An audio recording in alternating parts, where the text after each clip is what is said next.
অভিশাপ টভিশাপ আছে নাকি এই মন্দিরে? না তখন পূর্বপুরুষদের কথা কি একটা বলছিলেন? আমাদের সিংহ পরিবারে বহুদিন আগে প্রচলিত একটা কথা ছিল, আসলে এই মন্দিরটা তো অভিশপ্ত, এই মন্দিরের ভিতরে কেউ যায় না। শুনেছি এখানে অপদেবতার বাস। তাহলে কি এটাই সত্যি হলো যে এখানে যক্ষিণীরা সব জেগে উঠেছে ওই দেবী মূর্তির সন্ধানে? এই কারণে আমি বারণ করেছিলাম এখানে আসতে। তোমরা কেউ আমার কথা শোনো। আরে কি হয়েছে কি বলছেন আপনি? এসব কোনো হয় নাকি? দেখুন, এখানে দাঁড়িয়ে এসব অবিশ্বাসের কথা বলবেন না। এসব আমাদের ওই বাপ ঠাকুরদার থেকে শোনা কথা। শুনেছি আমাদের পূর্বপুরুষ সনাতন সিংহ রায় খুব আশা নিয়ে এই মন্দিরটা তৈরি করেছিলেন।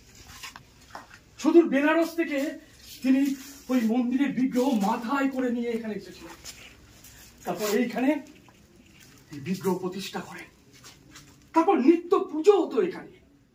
তারপর তারপর তারপর অনেকদিন পর ওই ডাকাত এবং বর্গীদের হামলা থেকে বাঁচতে তিনি এই মন্দিরের ভিতর জাদু বলে তিনি যক্ষিণীদের এই দেওয়ালে খোদাই করেন।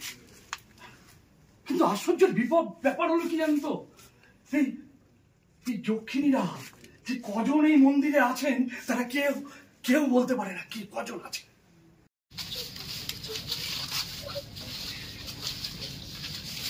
তারপর আর বলবো,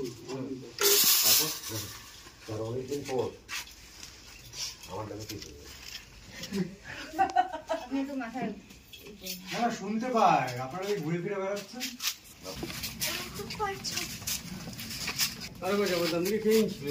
সরার জায়গা নেই।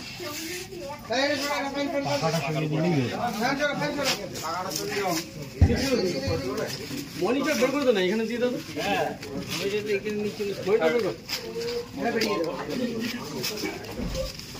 আচ্ছা বলছি কেমন লাগছে? একটু আগু পিছু করে দাঁড়ান না, গ্যাস চেম্বার মনে হচ্ছে।